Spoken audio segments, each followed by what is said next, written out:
It happened on a Friday night, the kind that pretends to sparkle but tastes like metal the longer you stay. The chandelier light was too bright, the laughter too loud, the champagne too bitter. I sat at the far end of the table, surrounded by my husband's friends, investors, attorneys, people who spoke in numbers and smiled like they owned the air around them. I remember twisting the napkin on my lap just to keep my hands from trembling. I wanted to belong. I wanted to prove I wasn't just his charity case. Then it happened. One of the men, already flushed with drink, asked how we'd met. My husband smiled, that practiced grin he used when he was about to turn someone else's dignity into amusement. She was working at a cafe, he said lightly. I liked her coffee, so I brought her home. The table burst into polite laughter. My throat tightened. He didn't look at me. He looked through me. She's tried so hard to fit in, he continued, swirling his wine. But she'll never quite understand our world. It's not her fault. You can't buy refinement. He said it like a joke. But there was a silence after the laughter. A silence that felt like judgment. My stomach turned to glass. I smiled, because that's what good wives do when their pride is stripped in public. I smiled, even as I felt my heart curling in on itself. They moved on, talking about stocks, art, vacations. I sat quietly, staring at my reflection in the water glass. I saw a woman who looked out of place, too careful, too aware of every word. I wanted to vanish. I wanted to scream. But instead I traced the rim of my glass and pretended to listen, nodding at the right moments while my soul hid behind my ribs. When dessert arrived, I excused myself to the restroom. My heels echoed down the marble hall like tiny confessions. Inside, I gripped the sink and looked at my reflection again, this time under cold light. I whispered. He didn't mean it, just to see if my mouth would believe the lie. But it didn't. It never did. Back at the table, he greeted me with a condescending pat on the hand. "You okay, darling?" he asked, as if my silence were an inconvenience. I nodded. The conversation had shifted to vacation homes in Italy. One of the wives complimented my dress, a simple one I'd bought on sale. My husband smiled, answering for me. "She has a good eye," he said. "I try to keep her looking decent." Laughter again. My cheeks burned so hot I thought I might melt into the chair. The rest of the evening blurred. I remember the smell of cologne, the sound of clinking glass, and the low hum of people who'd already decided I wasn't one of them. I remember him bragging about a new contract while I quietly counted the seconds until it was over. Every laugh that followed his words felt like another nail sealing a box I was trapped inside.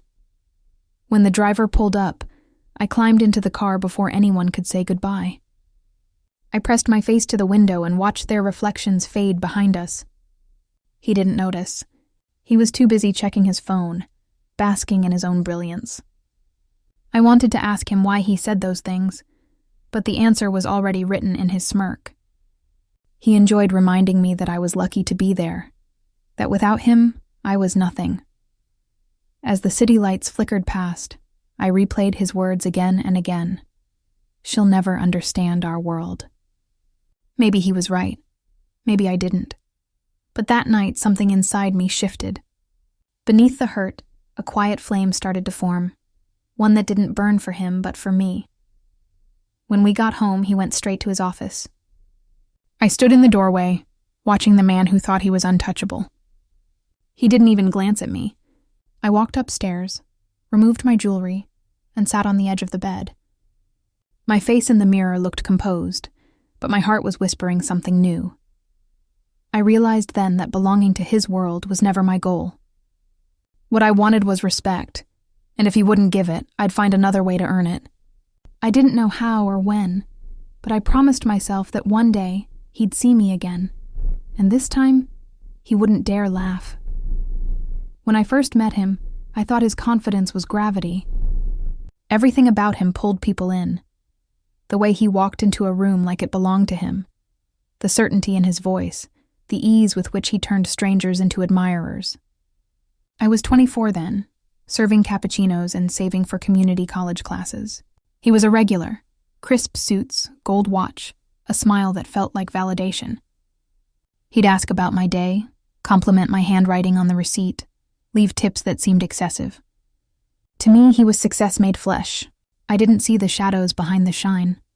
When he asked me out, I said yes before my mind could catch up. Our first dinner wasn't just a meal. It was an initiation. I'd never been somewhere where the menu had no prices. He ordered for me without asking. Wine, steak, dessert, and told me not to worry. I'll take care of everything. It sounded romantic then. I didn't realize it was the first thread of control disguised as care. Those early months felt like a movie. Designer gifts, weekend trips, candlelit restaurants where waiters knew his name. He loved showing me off. My little masterpiece, he'd say, as if I were something he'd built. I thought he was proud of me. But now I know he was proud of owning me. Every compliment came with an invisible leash. It started small. Jokes about my humble background, about how I pronounced certain words. Then came the advice. You shouldn't wear that color. It looks cheap, or don't talk too much when we're out. People will think you're nervous. I wanted to please him, to match his world. So I adjusted, my voice, my clothes, even my opinions. After we married, the control hardened. I remember asking for money once, just a few $100s to send to my mother, who'd fallen ill. He looked at me like I'd insulted him. You have a card, he said. But later, I found the limit had been reduced. When I confronted him, he smiled faintly. You spend too emotionally, he said. I'm just teaching you discipline. I cried, not because of the money, but because I realized he saw himself as my teacher, not my partner. He reminded me constantly of the life I'd escaped because of him. You'd still be working at that cafe if not for me, he'd say, half joking, fully cruel. I'd laugh it off in front of others, but inside the words carved themselves into me.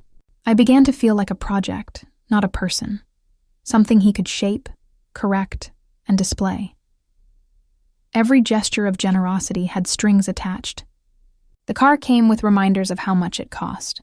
The house came with lectures about gratitude. Even compliments were conditional.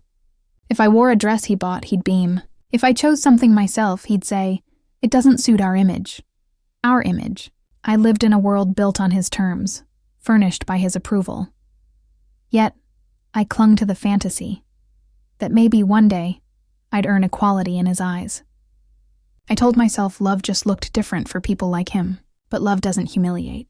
It doesn't measure worth in dollars or degrees. I remember one night, sitting alone on the balcony while he took calls inside. The city lights glimmered like promises just out of reach. I thought about the girl who used to serve coffee and dream of something bigger. She'd wanted freedom, not gold chains disguised as pearls. That night I whispered to myself, this isn't love. It's ownership. It was the first time I dared think it, but not the last. There came a time when silence became my safest language. I learned that words, in our house, were like matches. Small, harmless things that could burn down entire nights if I wasn't careful. So I stopped lighting them. I smiled when expected, agreed when needed, and laughed when the timing demanded it. That was how peace survived. Not through love, but through the careful management of my own quiet. He liked me most when I was ornamental, standing beside him at events, nodding at his opinions, my hand resting lightly on his arm like an accessory he'd chosen. People would say, "You're so lucky," and I'd smile, because that was easier than explaining that luck feels a lot like a gilded cage when you can't even breathe your own truth. My silence was his comfort, my compliance, his proof of superiority. But inside me, something small refused to die, that flicker of self I'd tried to bury under politeness. It started to find expression in tiny hidden places. One morning, while cleaning out a drawer, I found an old notebook I'd used back at the cafe. I opened it, its pages still smelling faintly of coffee and ink. That night, after he'd fallen asleep, I began to write. At first, just fragments, things I couldn't say aloud. He called me ignorant today. I miss my mother. Sometimes I dream of running away. The words poured out quietly, like secrets being unburdened to paper. That journal became my second heartbeat, a place where I was allowed to exist, unedited and unjudged. It was where I could scream without sound, cry without consequence. I hid it under the lining of my vanity drawer, between silk scarves he'd never notice. Each night, When he was busy or away, I'd write what my voice wasn't allowed to express, and with each page I started to remember who I used to be. There was one person who noticed, Rosa, the housemaid. She was older, soft-spoken, with eyes that seemed to understand more than they ever said. She never asked direct questions, but her presence felt like permission to breathe. Once, while helping me fix a torn dress, she said quietly, "Silence doesn't mean weakness, ma'am. Sometimes it's just waiting for the right moment to speak." Her words stayed with me. Maybe she saw through the act. The perfect wife smile, the lowered eyes. Maybe she'd once lived this kind of quiet too. I began to find small ways to reclaim pieces of myself. I'd cook my favorite meal when he was away, even though he said my recipes smelled too ordinary. I'd play the songs I loved on low volume, just enough to feel their rhythm pulse under my skin. They were invisible rebellions, tiny cracks in the shell of obedience. Each one reminded me that my silence wasn't submission, it was survival. Still, there were nights when I hated myself for it. When he'd talk over me at dinner, correcting my opinions like a teacher scolding a child, I'd feel the sting of humiliation rise to my throat, but I'd swallow it. I'd remind myself of the consequences if I didn't. Words never won in this house. They only started wars. Yet, my journal grew thicker, its pages swelling with every unspoken truth. It became my map, one that traced my hurt but also hinted at escape. In it, I wasn't Mrs. Worthington or the wife of a successful man. I was just me. The girl who'd once dreamed of opening her own cafe. The woman who still believed there was a life where love didn't come with a price tag. Sometimes, when I looked at him across the room, laughing loudly into his phone, I'd wonder if he ever noticed the silence he'd created. Probably not. Men like him mistake quiet for agreement, and that was his greatest blind spot. Because behind that quiet, I was thinking, observing, planning, one page at a time. One night, as I finished writing, I looked out the window and whispered, "One day, I'll tell this story out loud." The moonlight hit the open page, and for a moment, I believed it. My silence had protected me, but my words, those hidden, fragile truths, were slowly becoming my way out. It started with small changes. Whispers on phone calls, late-night pacing, that constant tapping of his pen at breakfast. I could feel it before I knew it. The air in our house shifted from smug security to something brittle, something desperate. His empire, that shiny, towering thing he'd built his ego upon, was beginning to crack. He tried to hide it at first, of course. Men like him always do, but silence exposes things more than words ever can. I'd watch him stare at his reflection in the hallway mirror, jaw tight, checking his phone as if success might still text him back. The news channels mentioned market downturns, a merger gone wrong. I caught fragments of arguments with his partner through the study door. Every time I asked gently, "Are you okay?" he'd snap, "Just stay out of it. You wouldn't understand." And maybe that was true. I didn't understand the language of arrogance and denial, but I understood fear.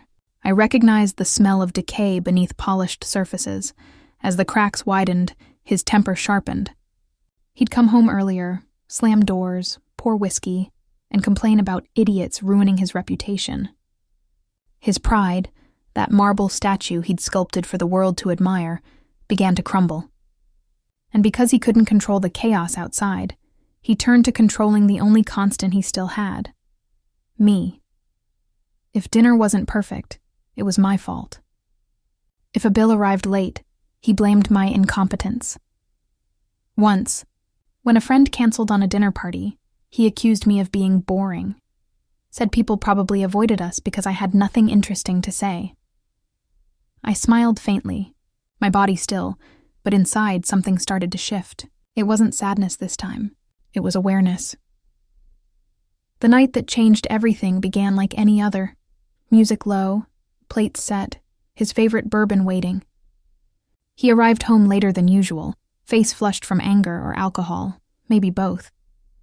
"You wouldn't believe what they said," he muttered, pacing. "They think I'm the problem. After everything I built." I tried to listen, tried to soothe, but he wanted war, not comfort. His words hit like small stones. Insults disguised as conversation. Then he turned, eyes sharp as glass, and said the sentence that carved itself into my bones. "You'll never have what I have. Even if I lost it all, you'd still be nothing. Nothing." The word hung there, heavy, absolute. I didn't react at first. I just stared at him. The man I once believed was extraordinary. The man I'd defended to friends who said he was arrogant but successful. In that moment, I saw him clearly. Not as a genius, not as a husband, but as a frightened boy clinging to the illusion of power. Something broke inside me. Not the kind of break that destroys, but the kind that opens. The kind that lets light in. For years I'd been his reflection, molded by his preferences, muted by his pride. But suddenly I realized that mirrors don't need to show the same image forever. They can shatter. They can cut back. He walked away, still muttering, unaware of the earthquake he'd triggered in me.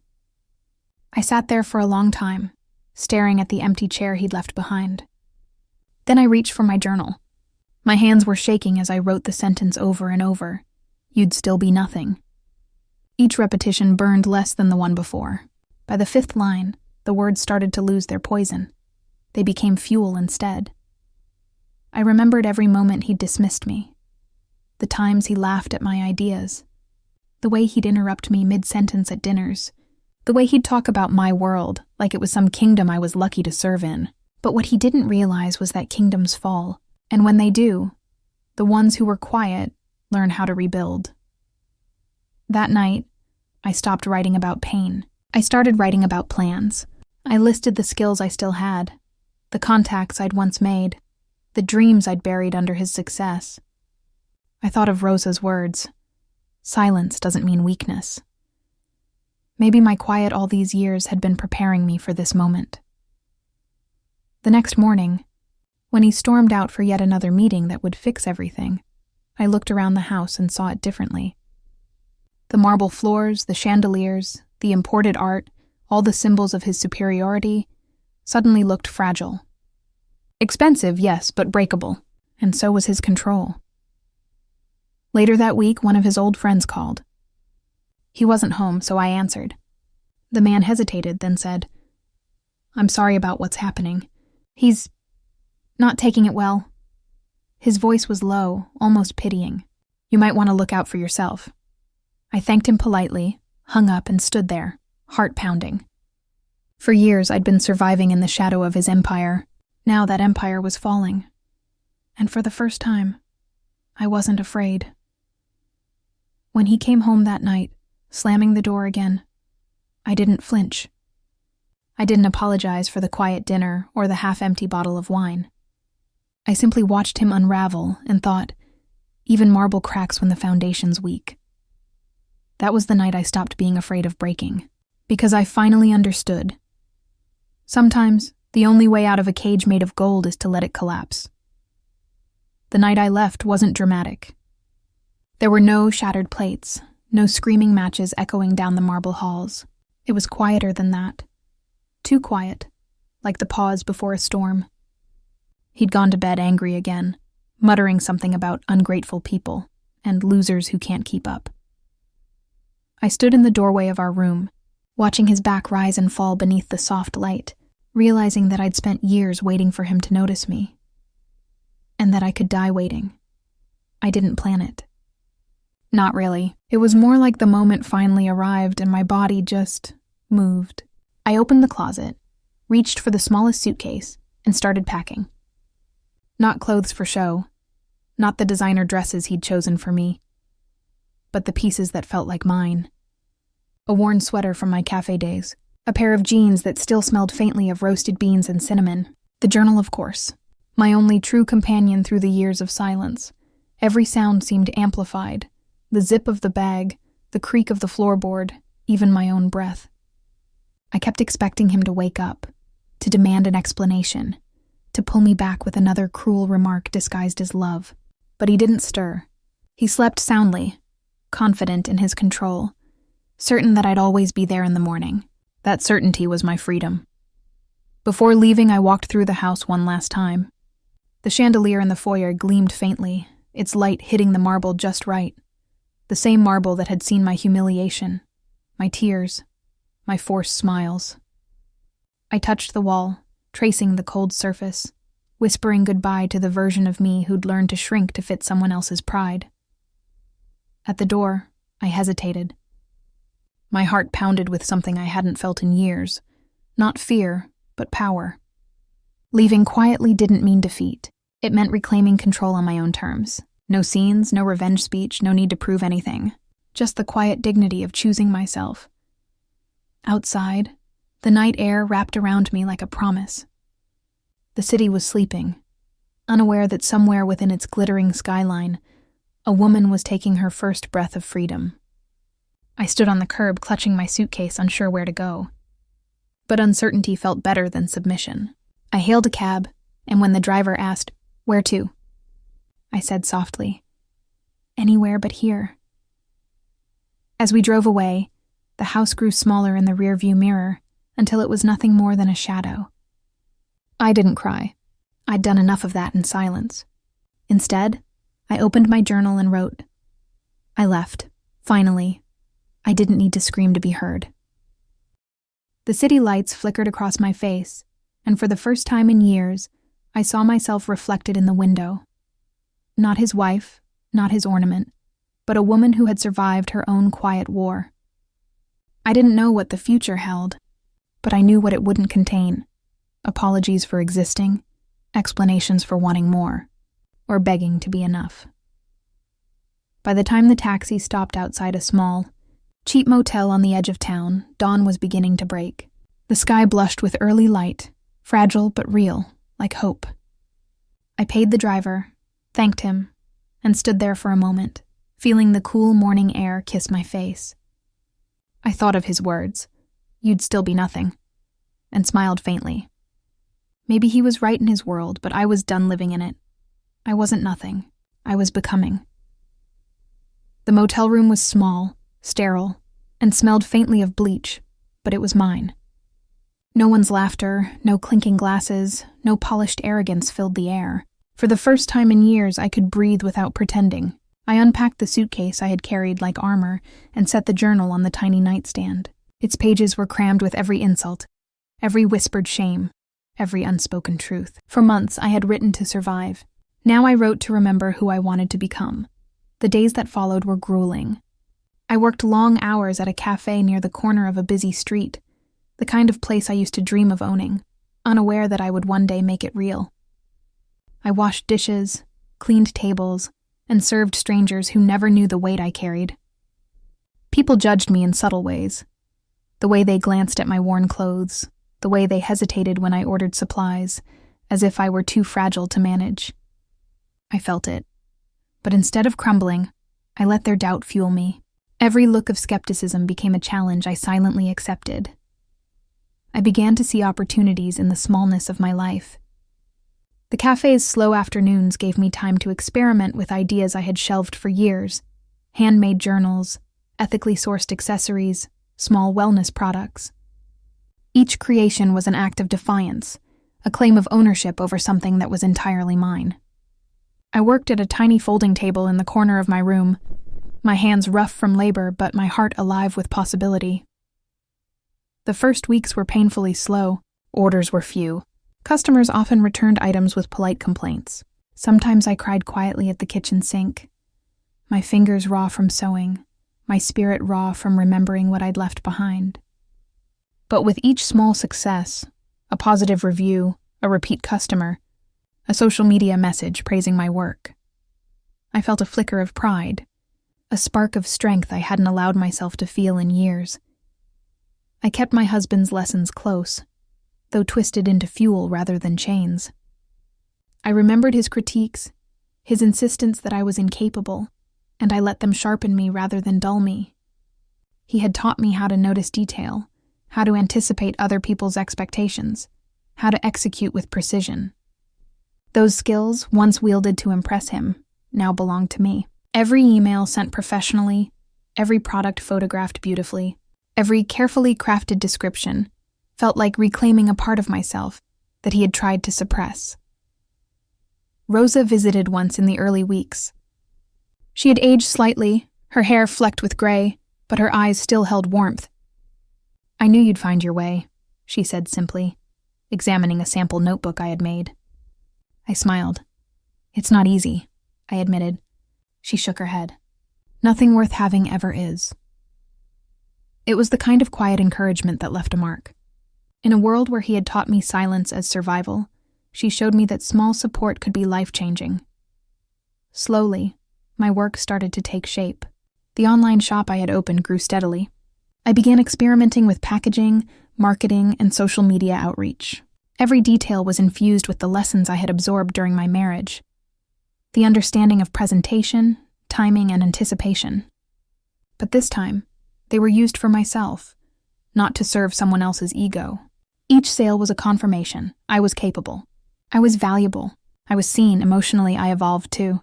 I no longer flinched at judgment, at criticism, at the quiet disapproval of strangers. I had learned that worth is internal, not given by those who can't appreciate it. I began to smile at my reflection without guilt, to acknowledge small victories with pride, to allow hope to bloom without fearing arrogance. The woman who once waited for permission to exist now carved her own existence with deliberate hands.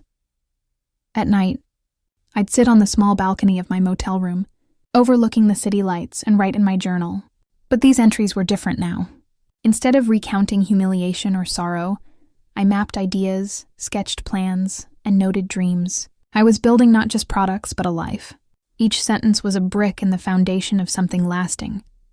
A life I could claim entirely as my own, free from the suffocating weight of someone else's approval. By the end of the first year, I had a small but loyal customer base, and the business that had begun in a modest motel room was taking shape into something more substantial. My confidence grew alongside it, unforced, but undeniable. I started to see myself not as a shadow, not as a passive observer in the world, but as a force in motion. Each morning I woke with a sense of purpose I hadn't known before. A drive to succeed that wasn't about proving him wrong, but about proving to myself that I had always been enough. The walls around me were still empty, the rooms small, but the dreams inside them had grown expansive, and for the first time, I felt that quiet but exhilarating pulse of hope, raw, real, and entirely mine. The first time I realized my efforts were paying off, I was sitting in the small kitchen of my apartment, the hum of my laptop filling the room. Orders were coming in faster than I could fulfill them. Messages of encouragement from customers lighting up my inbox. Each notification felt like a tiny triumph, proof that the world could recognize my value even without him there to approve it. I leaned back in my chair, heart pounding, and for the first time in years, I allowed myself to imagine a future that belonged entirely to me. Mentors began to appear in ways I hadn't expected. A retired designer offered advice on packaging. A local entrepreneur gave guidance on scaling production, and a small business group invited me to speak about ethical practices. Each encounter felt like a lifeline, a confirmation that I wasn't alone in building something meaningful. People who genuinely wanted to see me succeed replaced the toxic voices that had once filled my life with doubt and humiliation. Financial independence arrived gradually, but with each paycheck deposited into my account, I felt the chains of my old life loosening. I could afford things I had only glimpsed in the window displays of luxury stores when I had still been under his shadow. And yet, the purchase that mattered most wasn't extravagant. One Saturday, I walked into a small boutique and bought a simple silver watch. Its design was elegant but unpretentious, a reflection of the life I was crafting for myself. Sliding it onto my wrist, I felt a thrill that no diamond or chandelier could ever provide, a sense of ownership, of earning something for me and me alone. Local media started to notice. An online business magazine contacted me for an interview about the growth of small ethical ventures. When I spoke, I realized I wasn't just sharing strategies, I was sharing resilience. People listened to the story of a woman who had endured humiliation, left a life of gilded confinement, and built something of her own. I could see the curiosity in their eyes, the admiration in their nods. I was no longer invisible, no longer the quiet wife waiting for permission to exist. Every success was a reminder of what I had survived. I remembered the nights of forced smiles, of whispered criticisms, of being told I would never have what he had. Now I had something far greater, proof that his words could not define me, that his arrogance could not contain me. The pain he had inflicted had become a catalyst, shaping me into someone capable of creating a life that was mine entirely. I began to notice subtle shifts in my confidence. I walked taller, spoke clearer, and smiled without self-consciousness. When I met other women in business, I found myself offering encouragement instead of envy, mentorship instead of judgment. I understood now that power was not about dominance or superiority. It was about self-possession, the quiet certainty that I could navigate the world without leaning on anyone who had once diminished me. Even as my life changed, I held on to the lessons of my past. I remembered Rosa's quiet guidance, the journal that had kept me grounded, the moments of pain that had taught me patience. They became the foundation for the woman I was becoming. Each order fulfilled, each article published, each client impressed, reinforced that I was capable, intelligent, and deserving. I had transformed my suffering into strategy, my humiliation into ambition, and my silence into a force that could not be ignored. The silver watch glinted in the late afternoon light, a subtle symbol of victory I could carry every day. I didn't need him to notice, and I didn't care if he ever did. The power I had gained wasn't performative. It was internal, tangible in ways that no amount of wealth or status he could flaunt ever had been. For the first time, I felt the deep, steady pulse of hope and the quiet satisfaction of triumph that comes from knowing you built yourself from nothing and refused to be broken along the way. I first heard the rumors over coffee with a friend, someone I had met after leaving him, who knew nothing of my past except the outline I chose to share. She mentioned casually, almost as an afterthought, that a prominent local news outlet had reported on a lawsuit filed against a major development firm, citing financial mismanagement and client complaints. The name didn't matter at first, only the pattern of arrogance and oversight, the story of someone reaching too far and faltering. But when another acquaintance mentioned that the board had replaced the CEO of Worthington Enterprises, the pieces aligned, and I realized I was hearing whispers of him. It struck me oddly, a mixture of disbelief and calm.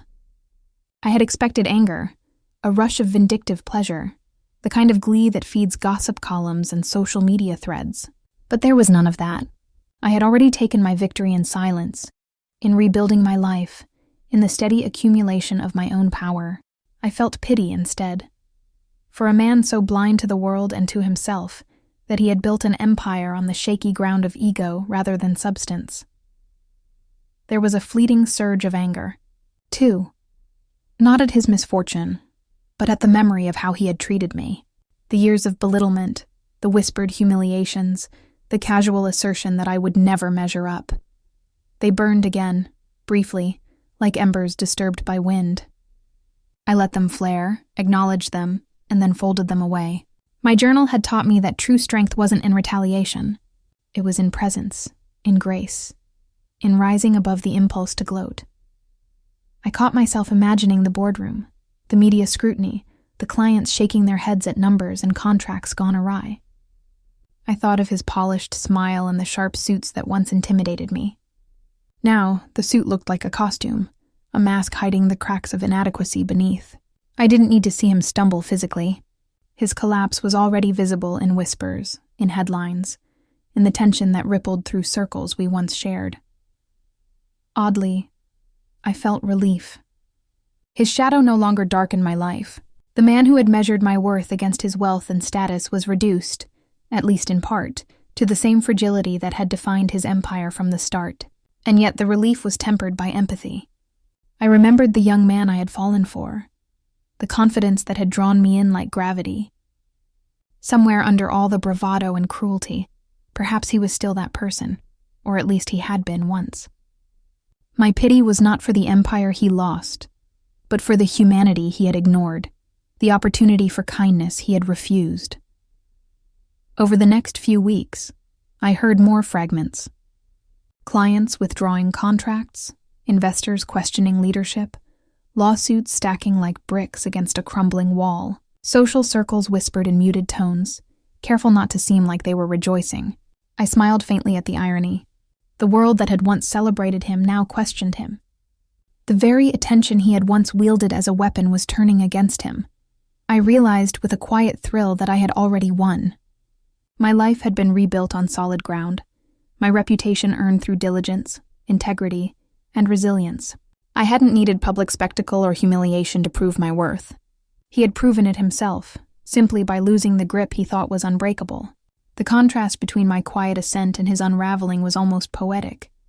I reflected on the concept of grace, not in submission, but in dignity. I did not celebrate his losses. I did not call friends to share gossip or post subtle jabs online. Instead, I acknowledged the irony with a soft smile, a deep breath, and a journal entry. Even marble cracks eventually. I had learned to see the world with clarity, to witness triumph and downfall without losing my center. There was a strange sense of balance in it, like a scale correcting itself after years of imbalance. The man who had made me feel small, who had weaponized wealth and status against me, was now forced to reckon with limits. Meanwhile, I moved through my days with increasing confidence, running my business, mentoring others, and living in a freedom I had once only imagined. Some nights, I still glimpsed the headlines online, the murmurs of his misfortune, but my heart remained steady. I did not rejoice, but I did allow a quiet sense of justice to settle in, a poetic symmetry that required no voice, no spectacle. I was no longer a character in his story. I was the author of my own, and it was flourishing, while his world collapsed under the weight of arrogance and neglect. I closed my journal that evening, staring at the city lights with a mixture of peace and satisfaction. It wasn't revenge. It was equilibrium. Life had a way of correcting itself, and I had been patient enough to witness it, untouched by bitterness, untainted by schadenfreude. The whispers of his fall became, for me, a hymn of quiet victory. The invitation arrived in a sleek black envelope, the kind I used to associate with other people's lives, the glamorous, untouchable world my ex-husband had once flaunted like a trophy. I stared at it for a long moment, the city lights from my apartment window reflecting off the gold lettering. My company's name was listed as a sponsor, in bold print beneath the title of the Gala. I laughed quietly to myself. The woman who had once been invisible in those rooms was now visible in a way he would never have imagined. I remembered the countless evenings I had endured, sitting silently beside him while his friends sipped champagne and exchanged industry gossip, all the while feeling like a child intruding in an adult world. The memory stung, but now it carried a strange sweetness. I had worked for this. Every long night, every small victory, every failure that had taught me resilience had led to this. The gala would be mine, on my terms. The week before the event was a whirlwind of preparation. I oversaw invitations, coordinated decorations, and ensured our sponsorship was showcased elegantly. I refused to let the excitement or nerves cloud my judgment. Every detail mattered. Every piece of branding, every logo placement, every carefully crafted speech line. I wanted the world to see that I had earned this, that I belonged here not because of a husband or a last name, but because of my own intelligence, creativity, and perseverance. When I arrived at the gala, the grand ballroom shimmered with chandeliers, polished marble floors, and guests dressed in couture. I moved confidently, greeting attendees and making introductions, my silver watch glinting under the lights, a quiet reminder of what independence felt like. People smiled politely, impressed by our brand, unaware of the personal history that had led me here. I kept my composure, letting my presence speak louder than any words. Then I saw him. Across the room, my ex-husband stood near a cluster of investors, looking tense, his tailored suit slightly rumpled, a contrast to the polished confidence he once wore effortlessly. His eyes scanned the room nervously, searching for opportunity, for someone willing to fund his crumbling ventures. The arrogance that had defined him was replaced with desperation, subtle but unmistakable. My pulse quickened, but not from fear.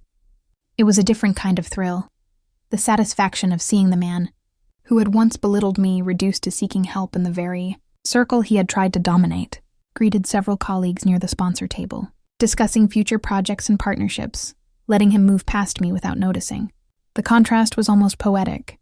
The woman he had once dismissed as nothing was now a leader in the room, her company recognized, her expertise acknowledged. He, on the other hand, was forced to navigate the gala with caution, hoping to regain a foothold in the very world he had once claimed as his own. The evening progressed with speeches and award presentations. I stood near the podium, poised, listening to praises for innovation, creativity, and resilience, all qualities I had cultivated in silence, away from his gaze. Every applause felt like a quiet nod to the journey I had endured, the nights of hard work, the sacrifices, and the relentless drive to prove my worth on my own terms. At one point, an investor approached me, expressing admiration for the rapid growth of our brand. I smiled, explaining strategies and lessons learned. His eyes widened as he realized the scale and impact of our work. I glanced over casually and my gaze met my ex-husband's for a brief moment. His expression flickered. Surprise, recognition, maybe even regret, before he quickly looked away, busying himself with another group. The irony was delicious, but I kept my composure, letting the subtle tension do the work of revenge without a word. By the end of the evening, our sponsorship had been praised, new clients had been secured, and I had moved through the room with confidence and grace. I had entered a space that once intimidated me, that once defined my shame, and I had claimed it as my own. The gala was no longer a place of humiliation. It was a stage, and I was the one shining. As I stepped outside into the cool night air, I allowed myself a quiet smile. The journey from silenced wife to empowered businesswoman had brought me here, and the world, including him, could watch. This was only the beginning. The morning after the gala, my phone buzzed constantly. Notifications flooded in. Messages from clients, colleagues, and followers who had seen the photos circulating online. Every post highlighted my presence, my keynote speech, and the elegance with which I had carried myself. My company's social media engagement skyrocketed, orders increased overnight, and inquiries for partnerships poured in from places I hadn't even imagined. The world had witnessed the transformation, and the recognition was immediate and overwhelming. Somewhere in the back of my mind, I knew he was seeing it too. My ex-husband, the man who had once measured my worth against his wealth and status, was now watching from a distance, powerless to influence the narrative. I imagined him scrolling through articles, seeing my smile in glossy photographs, reading about my business growth, and feeling the sharp sting of irrelevance. And for the first time in years, I felt no desire to explain, justify, or celebrate in front of him. My success didn't need his acknowledgement to be valid. I opened my journal that evening, the pages worn from months of reflection, planning, and quiet triumph. Writing had always been my refuge, my silent rebellion, and now it served as a mirror to my own journey. I traced the path from the humbling dinners, the whispered insults, the silences enforced by fear and expectation, to the life I had built for myself. Each word reminded me that the real victory was not in wealth, fame, or recognition, but in the reclamation of self, in the quiet assertion that I was enough without needing to prove it to anyone. I paused, pen hovering above the page, and reflected on the irony. For years, I had equated revenge with money, with luxury, with status that mirrored his own. But the truth was different. Revenge had never been about matching him in material terms. It had been about reclaiming my dignity, my autonomy, and my peace. That realization settled over me like a warm, steady light. I could have the finest things in the world, but without peace they would remain hollow. What I had gained went far beyond silver watches or gala invitations. It was a life I had consciously crafted, rich with purpose, respect, and freedom. The media buzzed on, highlighting every aspect of my brand's viral success. Images of my keynote, interviews, and event coverage spread across social platforms. Friends sent screenshots with laughing emojis and heart reactions, celebrating the contrast between my quiet ascent and his unraveling presence in the industry. And still, I felt none of the petty thrill of schadenfreude. My gaze remained steady, grounded, as I allowed the world to witness what I had quietly built without allowing it to define my internal peace. I wrote in my journal late into the night, chronicling every lesson learned, the importance of patience, the necessity of self-belief, the quiet power of resilience, and the subtle yet profound joy of independence.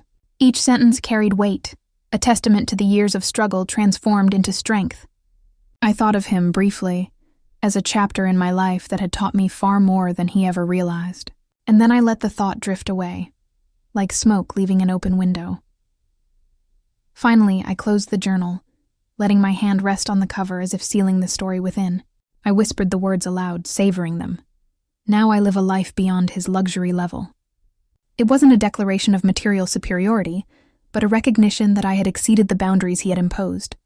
Not through competition, but through self-mastery. The room was quiet, the city outside humming softly. I felt a sense of completion, not triumphant in a public sense, but deeply personal, intimate, and enduring.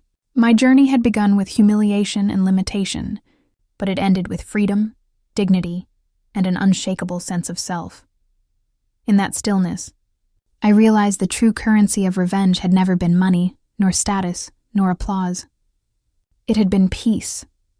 The kind of peace that comes from knowing you are no longer defined by anyone else's expectations, that your worth is inherent, and that you can thrive on your own terms. And for the first time in my life, I did not just survive, I flourished.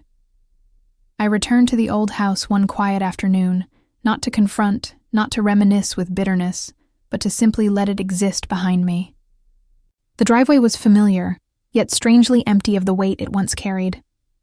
The marble steps, the towering columns, the polished floors, all symbols of a life built on control and expectation, now seemed distant, like props in a play I had long since left. I parked at the curb and stayed in the car for a moment, breathing in the air, listening to the faint hum of the neighborhood that had always felt suffocating.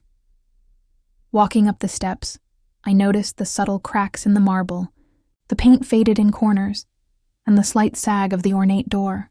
I realized that even grand illusions age, crumble, and falter under time.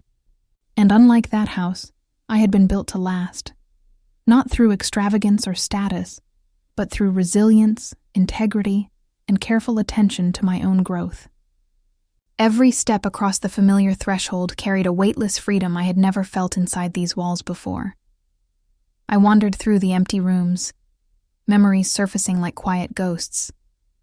I could hear the echoes of dinners filled with laughter that was never mine, of sharp words hidden beneath smiles, of long nights where I had lain awake, shrinking in silence. The same silence that had once constrained me now held a different power. Reflection. I didn't feel anger. I didn't crave revenge.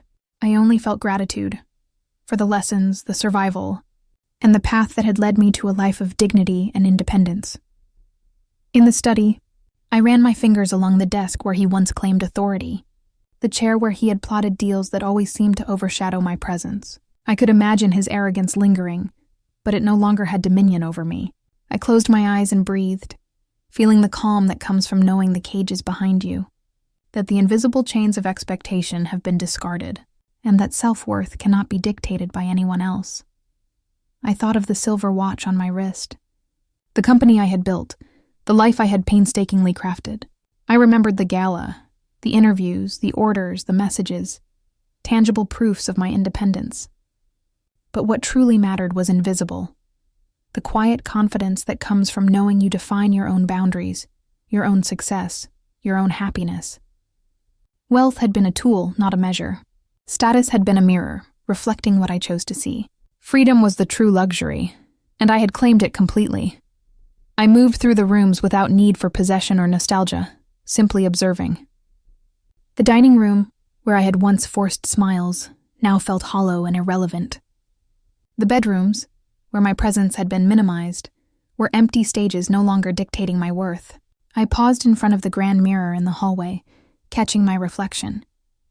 The woman staring back was composed, serene, and self-assured. She carried no resentment, only lessons and the quiet pride of someone who had endured, learned, and transcended. I opened my journal, the pages heavy with stories of struggle and triumph, and wrote a final entry. Status isn't measured in wealth, titles, or the opinions of others. It's found in freedom, dignity, and self-respect. I closed it gently, the snap of the cover echoing like a punctuation mark in the narrative of my life. This house, these rooms, the history they held, they were no longer chains but memories. Inert and powerless, as I stepped back onto the porch, the sun casting soft light over the columns. I felt the wind brush against my face, carrying the faint scent of possibility. I did not glance back. There was no need. The silence that had once been imposed upon me now spoke clearly, loudly, and entirely on my terms. I was whole. I was free. I was more than any title, more than any inheritance, more than any illusion of luxury. And for the first time in a long while, I understood. Real status is never given. It is earned in the quiet choices to honor yourself, to move forward with grace, and to live fully, beyond expectation, beyond judgment, beyond anyone else's definition. I walked away, leaving the house behind, carrying only the unshakable truth of my own life.